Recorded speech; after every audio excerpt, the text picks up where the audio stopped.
नमस्कार दोस्तों। जैसा कि आपने देखा होगा पार्ट 1 और पार्ट 2 में हमने ज्योग्राफी के टॉप 100 क्वेश्चन किए हैं। लगभग 200 क्वेश्चन, लगभग नहीं पूरे ही टोटल 200 क्वेश्चन अभी तक हम कर चुके हैं। और अब आपको देखने को मिलेंगे इस वाले पार्ट 3 में अगेन 100 क्वेश्चन, जो कि मैंने कहा था आपसे कि टोटल हम 300 क्वेश्चन करेंगे, जो कि आपकी किसी भी एग्ज़ाम को टारगेट करने के लिए काफ़ी हैं। भूगोल के ये प्रश्न।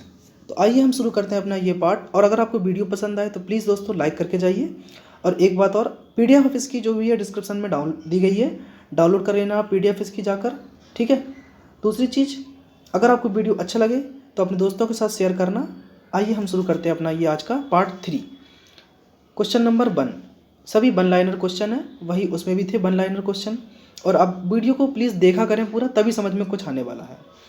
देखिए, भूगोल के लिए ज्योग्राफिका शब्द का प्रयोग सर्वप्रथम किसने किया था?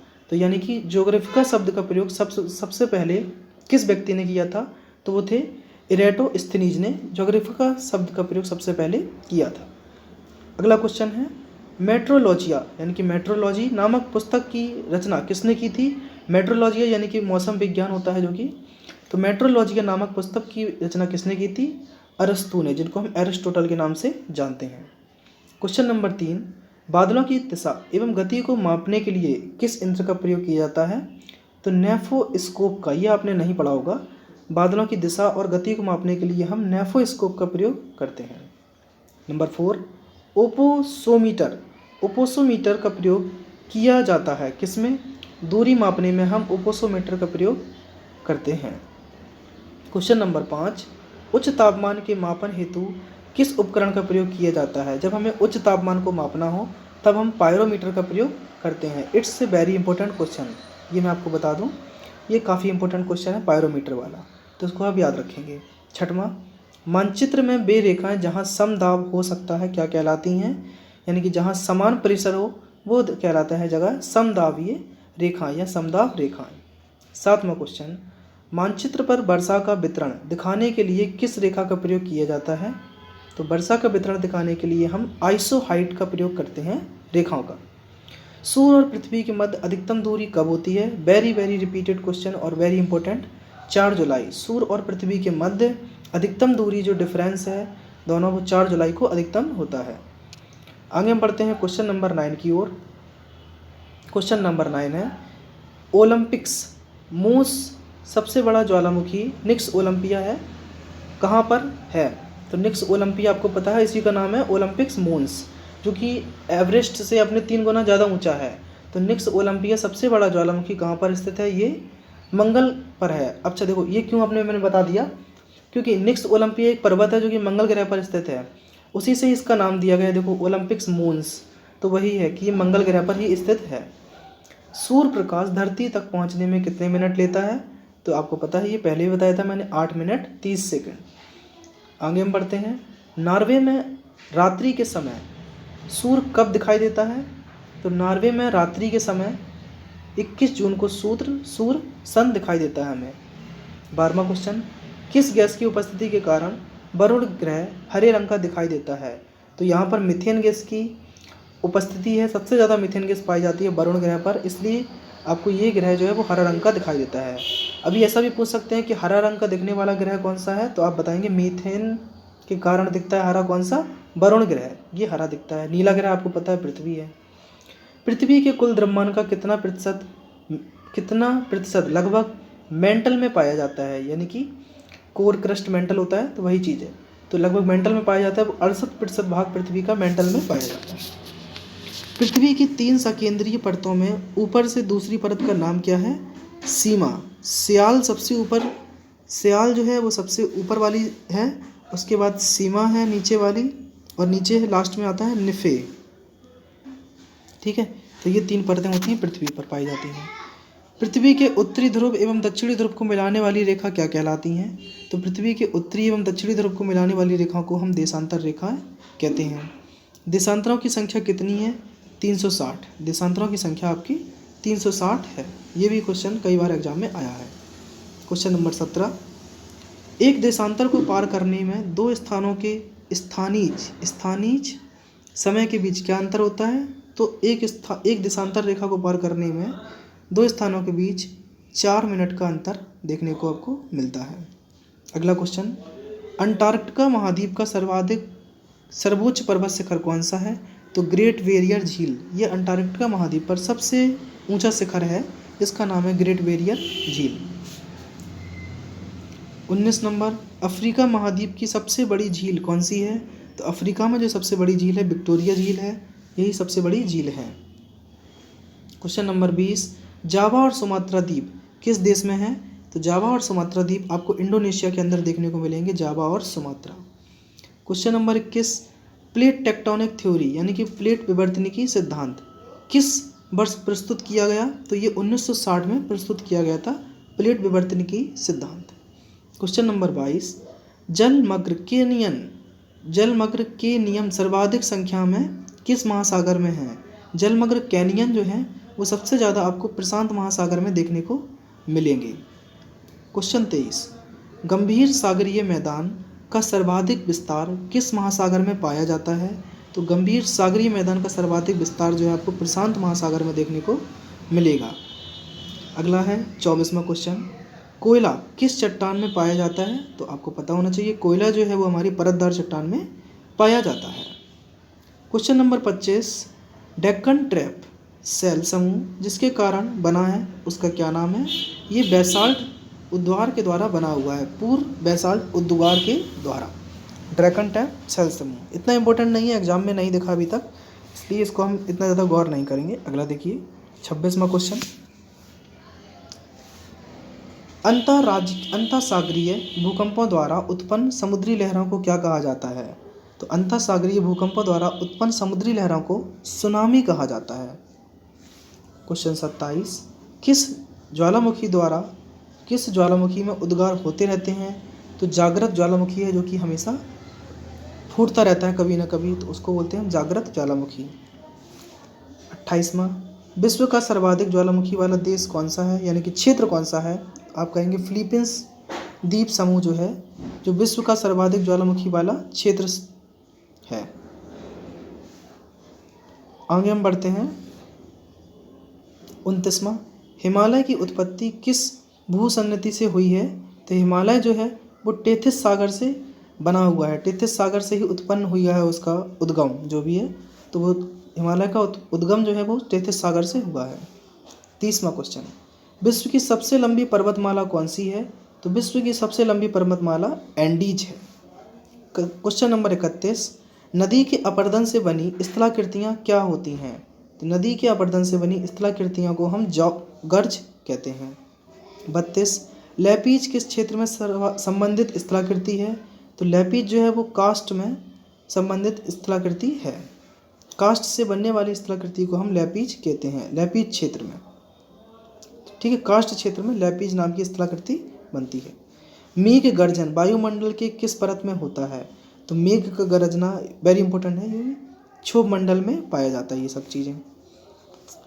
संचार उपग्रह किस वायुमंडल स्तर में होते हैं? तो संचार का उपग्रह जो है वो आपके आयनन मंडल के जो भी परत है, क्षोभ मंडल, ठीक है, समताप मंडल, फिर आयनन मंडल, ये सब मिलते हैं देखने को। तो आयनन मंडल में आपके संचार उपग्रह वायुमंडल स्तर में होते हैं। 35वां, व्यापारिक पवनें कहाँ से चलती हैं? तो उपोषण उच्च दाब से व्यापारिक पवनें चलती हैं। 36वां, पृथ्वी चक्रवात किस क्षेत्र में कम उत्पन्न होते हैं? तो पृथ्वी चक्रवात जो है आपके भूमध्य रेखीय क्षेत्र में, यानी कि भूमध्य रेखा के बीच में जो वाला क्षेत्र है, इस वाले में पृथ्वी चक्रवात कम उत्पन्न होते हैं। अगला है, विश्व में सर्वाधिक वर्षा का औसत कितना है? तो विश्व में सर्वाधिक वर्षा का औसत जो है वो 100 सेंटीमीटर है पूरे वर्ल्ड में। विश्व की सबसे बड़ी मीठी पानी की झील कौन सी है? विक्टोरिया झील, जो कि मीठे पानी की सबसे बड़ी झील कही जाती है। बिनु फास्फेन जलप्रपात किस नदी में स्थित है, किस देश पर स्थित है? तो बिनु फास्फेन जलप्रपात जो है वो नॉर्वे में स्थित है। स्टॉकहोम और गोटेनबर्ग के मध्य स्थित नहर का क्या नाम है? तो स्टॉकहोम और गोटेनबर्ग के मध्य स्थित नहर का नाम है गोटा, तो आप गोटा से करके याद रखेंगे, यहाँ पे गोटेनबर्ग है, यहाँ गोटा है, याद रख लीजिए। स्प्रूस फर तथा चीड़ मुख्य रूप से कहाँ पाए जाते हैं? स्प्रूस फर तथा चीड़ मुख्य रूप से टैगा वनों में पाए जाते हैं। आगे हम बढ़ते हैं क्वेश्चन नंबर 42 की ओर, और 50 हम पूरा मानने वाले हैं हाफ सेंचुरी। देखिए क्या लिखा है, साइबेरिया क्षेत्र में समशीतोष्ण कोणधारी वन को किस नाम से जाना जाता है। तो साइबेरिया क्षेत्र में समशीतोष्ण कोणधारी वन को हम टैगा के नाम से जानते हैं। विश्व का सबसे छोटा महासागर कौन सा है। तो विश्व का सबसे छोटा महासागर आर्कटिक महासागर है और सबसे बड़ा जो है वो प्रशांत महासागर है। क्वेश्चन नंबर 44, महासागरों की सर्वाधिक गहराई कितने किलोमीटर है। तो महासागरों की सर्वाधिक जो गहराई है वो है 11,033 मीटर। हम्बोल्ट जलधारा किस तट से के पास बहती है। हम्बोल्ट जलधारा जो कि दक्षिण अमेरिका के पश्चिमी तट के पास बहती है, हम्बोल्ट जलधारा। क्वेश्चन नंबर 46, किस द्वीप के द्वारा अगुलहास जलधारा दो भागों में विभक्त हो जाती है। तो वो द्वीप हमारा मेडागास्कर है, जिसके कारण ही अगुलहास जलधारा दो भागों में विभक्त हो जाती है। द्वीप का नाम मेडागास्कर। एल निनो जो है इफेक्ट किसके साथ घनिष्ठ रूप से संबंधित है। जो कि एक विषुवतीय प्रतिधारा के साथ संबंधित है, अल निनो, जिसको हम एक गर्म जलधारा कहते हैं, अल निनो। विश्व में सबसे ऊंचा ज्वार कहाँ आता है। तो फंडी के खाड़ी में, ये पहली बार नाम सुन रहे होंगे आप, फंडी की खाड़ी में सबसे ऊंचा ज्वार आता है। क्वेश्चन नंबर 49, महासागरों में उठने वाला ज्वार भाटा का क्या कारण है। महासागरों में उठने वाला ज्वार भाटा का कारण है चंद्रमा का प्रभाव। चंद्रमा को देख के ही ज्वार भाटा एक दिन में लगभग 7 बार उठ सकते हैं, मैक्सिमम है 7 ही। ज्वार भाटा की उत्पत्ति के संबंध में प्रगामी तरंग सिद्धांत का प्रतिपादन किसने किया था। विलियम बेबेल ने। ठीक है, आगे बढ़ते हैं हम हाफ सेंचुरीज के बाद। क्वेश्चन नंबर 51, कैस्पियन सागर में कौन सी नदी गिरती है। तो कैस्पियन सागर में वोल्गा नदी गिरती है। कैस्पियन सागर में आपकी वोल्गा नदी गिरती है। दक्षिणी अमेरिका की सबसे बड़ी नदी कौन सी है। दक्षिणी अमेरिका की सबसे बड़ी नदी अमेजन नदी है। क्वेश्चन नंबर 53, हैम्बर्ग किस नदी के मुहाने पर स्थित है। तो हैम्बर्ग जो है वो एल्ब नदी के किनारे स्थित है। ये भी पूछा गया है, हैम्बर्ग एल्ब नदी के किनारे स्थित है। रोम नगर यानी कि इटली किस नदी के किनारे स्थित है। तो रोम जो है वो टाइगर नहीं है, ये टाइबर है। रोम टाइबर नदी के किनारे स्थित है। बुडापेस्ट किस नदी के किनारे स्थित है। डैन्यूब नदी के किनारे स्थित है। ठीक है, बुडापेस्ट डैन्यूब नदी के किनारे स्थित है। जब बात की गई है शहरों की और नदियों की, तो मैंने एक वीडियो डाल रखा है दोस्तों कि किस प्रमुख नगर के पास कौन सी नदी है या किस नदी के किनारे भारत का प्रमुख नगर बसा हुआ है। जैसे कानपुर गंगा है, लखनऊ गोमती है, अयोध्या सरयू है। तो ऐसा मैंने वीडियो डाल रखा है, उसकी भी मैं लिंक आपको डिस्क्रिप्शन में दे दूंगा, जाकर वीडियो देख लेना वो भी जाकर, तो आपको बहुत ज़्यादा काम आएगा। ठीक है, यहाँ तो हमने ये पढ़ लिया है। अगला नंबर 56, प्रवाल भित्तियों की उत्पत्ति से संबंधित भू अवतल सिद्धांत का प्रतिपादन किसने किया। तो प्रवाल भित्तियों की उत्पत्ति से संबंधित भू अवतलन सिद्धांत का प्रतिपादन डार्विन ने किया। कौन सा सागर प्रवाल की उत्पत्ति के लिए उपयुक्त होता है। तो जो सागर का नाम है उष्णकटिबंधीय महासागर। तो आप ध्यान रखिए, ऑस्ट्रेलिया के साइड जो महासागर है, क्योंकि वहीं पर तो है उष्णकटिबंधीय महासागर देखने को मिलेगा। वहीं पर आपकी कोरल रीफ्स बनी हुई है, प्रवाल भित्तियाँ। 58 देखेंगे, महासागरीय जल की कितनी सर्वाधिक लवणता पाई जाती है। तो महासागरीय जल की सर्वाधिक लवणता जो है वो 35 डिग्री अक्षांश के निकट पाई जाती है। कहाँ पर भूमध्य सागरीय जलवायु नहीं पाई जाती है। तो बोलीविया में भूमध्य सागरीय जलवायु नहीं पाई जाती है। 60वां, भूमध्य सागरीय प्रदेश को क्या कहा जाता है। भूमध्य सागरीय प्रदेश को उद्यमशील प्रदेश कहा जाता है। क्वेश्चन नंबर 60 तक मैंने कंप्लीट कर लिए हैं आपको। अब हम बढ़ते हैं क्वेश्चन नंबर 61 की ओर। दक्षिण पूर्व एशिया के अधिकांश देश किस प्राकृतिक प्रदेश के अंतर्गत आते हैं। तो दक्षिण पूर्वी एशिया के अधिकांश क्षेत्र जो है वो मानसूनी प्रदेश के अंतर्गत आते हैं। क्वेश्चन नंबर 62, किस प्राकृतिक प्रदेश में सबसे अधिक दैनिक तापमान पाया जाता है। तो उष्णकटिबंधीय मरुस्थलीय प्रदेश में सबसे ज़्यादा दैनिक तापमान पाया जाता है। आगे हम बढ़ते हैं अपने सेंचुरी की ओर। क्वेश्चन नंबर 63 पे 63 में लिखा है कि किस प्राकृतिक प्रदेश में शीतकालीन वर्षा होती है। तो भूमध्य सागरीय प्रदेशों में शीतकालीन वर्षा होती है। 64, कौन सा प्राकृतिक प्रदेश सालों भर हिमाच्छादित रहता है, यानी कि जहाँ पर बर्फ़ रहती है सालों। तो वो है आपका टुंड्रा प्रदेश, यहाँ पर सालों बर्फ़ रहती है। 65 नंबर, विश्व की सर्वाधिक आलू पैदा कहाँ होते हैं। तो विश्व में सबसे ज़्यादा आलू का पैदावारी जो है वो रसिया में देखने को मिलेगी आपको, रूस में 66 नंबर। ऑस्ट्रेलिया में गेहूं के फार्म कहाँ केंद्रित हैं? तो ऑस्ट्रेलिया में गेहूं के फार्म जो है वो न्यू साउथ वेल्स में देखने को मिलेंगे आपको। ऑस्ट्रेलिया में गेहूं के फार्म न्यू साउथ वेल्स में।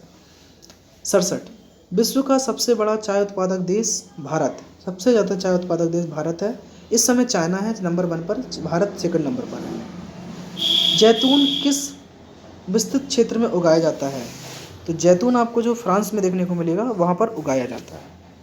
विश्व की सबसे बड़ा लौंग उत्पादक देश कौन सा है? विश्व में सबसे ज़्यादा लौंग जंजीबार में देखने को मिलेगा आपको लौंग। 70, बसंतकालीन गेहूं की खेती कहाँ की जाती है? रूस और कनाडा में बसंतकालीन गेहूं की खेती की जाती है। 71, बागवानी कृषि की प्रमुख विशेषता क्या है? तो बागवानी कृषि जो है उसकी प्रमुख विशेषता है एक फसली उत्पादन, मतलब सिर्फ एक ही फसल लगा पाएंगे, दूसरी नहीं। ये इंपॉर्टेंट क्वेश्चन रहा 71 नंबर। 72 देखेंगे, लदांग चलवासी कृषि किस देश से संबंधित है? तो लदांग जो है वो चलवासी कृषि ये आपकी मलेशिया देश से संबंधित है। आगे हम बढ़ेंगे क्वेश्चन नंबर 73 की ओर। विश्व में निकिल का सबसे बड़ा निर्यातक देश कौन सा है? तो विश्व में निकिल सबसे ज़्यादा जो निर्यात करता है यानी खरीदता है वो है आपका कनाडा, और कनाडा में चांदी सोना बड़ा बहुत भयंकर है यहीं पर। 74 देखो, मेसावी रेंज किससे संबंधित है? तो मेसावी रेंज आपके लोहे अयस्क से संबंधित है, मेसावी रेंज।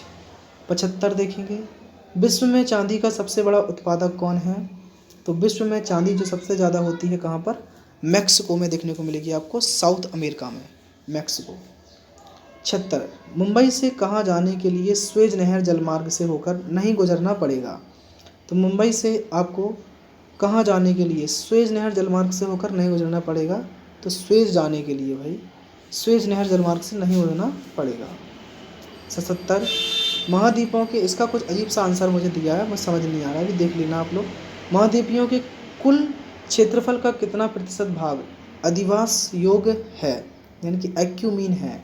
तो लगभग 55 से 60% भाग जो है वो रहने योग्य है। 78, विश्व में जनसंख्या का सर्वाधिक, 78 नंबर, विश्व में सर्वाधिक भार कहाँ पाया जाता है? जनसंख्या का सर्वाधिक भार एशिया में पाया जाता है, सबसे ज़्यादा जनसंख्या एशिया में ही देखने को मिलती है। 79, एक अनुमान के अनुसार विश्व की 70% आबादी किस वर्ष तक नगरों में सिमट जाएगी? तो 2050 तक जो कि विश्व की 70% आबादी जो कि अपने गाँवों से लेकर कर नगरों में सिमट जाएगी, यानी कि नगरों में रहने लगेगी, शहरों में। 80, विश्व जनसंख्या दिवस 11 जुलाई को मनाया जाता है, आपको पता होना चाहिए। 81, एशिया में मातृ मृत्यु दर किस देश में उच्चतम है? एशिया में मातृ मृत्यु दर जो है वो बांग्लादेश में उच्चतम है। क्वेश्चन नंबर 81, न्यूनतम जनसंख्या, ये क्या होगा?